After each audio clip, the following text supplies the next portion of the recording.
Je suis Alexandre Aja, je suis le réalisateur de Haute Tension, La Colline à des yeux, et je suis le producteur et le scénariste de P2. P2 est un film qui essaye d'exploiter notre peur à tous des parkings et des sous-sols obscurs et glauques.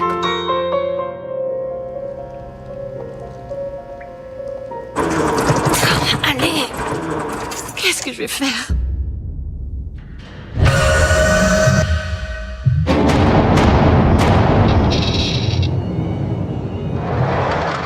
Il n'y a pas de règles pour garder le contrôle, mais en tout cas, moi j'ai eu une certaine chance. C'est-à-dire que j'ai décidé de faire mon premier film américain avec Wes Craven. Et Wes Craven étant une légende et un grand maître, un grand producteur là-bas, il avait le Final Cut. Et finalement, Wes nous a fait confiance. On a évidemment eu de longues conversations, des disputes, plein de choses, mais au bout du compte, il nous a fait confiance, il nous a laissé son Final Cut. Donc on s'est retrouvé avec le contrôle du film. Donc ça a été une expérience formidable. Je pense que la clé du contrôle, c'est de garder l'écriture. C'est quelque chose qu'on a toujours voulu avec Greg, c'est-à-dire toujours écrire les films et ne pas se retrouver comme des réalisateurs techniciens qui sont engagés et qui peuvent être virés le lendemain. Parce que quand on écrit le script, on est quelque part un peu propriétaire, on est un peu maître de l'histoire, maître des personnages, et finalement on est un petit peu plus indispensable au film. Faire peur. Où sont passés mes vêtements? Qu'est-ce que vous voulez?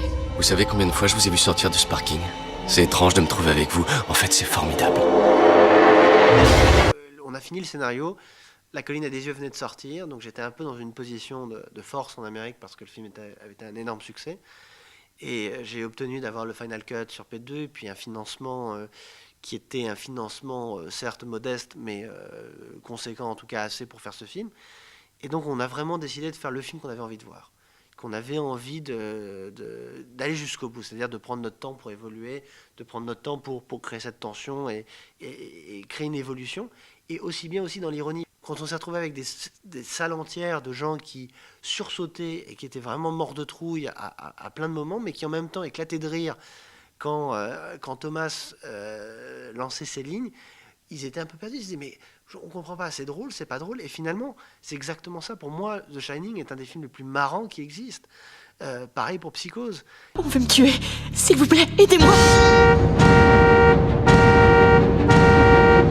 J'avais envie, après le survival et le côté un peu une nuit, un décor, le côté extrêmement conceptuel de Haute Tension, de La Colline à des yeux et de P2, j'avais envie de m'atteler à quelque chose que j'aime aussi énormément, qui est le surnaturel. C'est à ce moment-là que j'ai entendu parler de ce scénario, Mirrors, qui traitait donc des miroirs. Et j'ai commencé à lire. J'ai pas vraiment aimé le scénario. Puis j'ai vu le film coréen sur lequel était basé le scénario. J'ai pas non plus adoré le film coréen. Mais je me suis dit, il y a un sujet, il y a quelque chose. On a tous une relation au miroir. Et si demain les miroirs nous montraient autre chose? Et si les miroirs nous montraient quelque chose qu'on n'est pas censé voir? Et si les miroirs n'étaient pas simplement de l'argent et du verre? Et s'ils étaient une sorte de passage, une fenêtre sur quelque chose d'autre?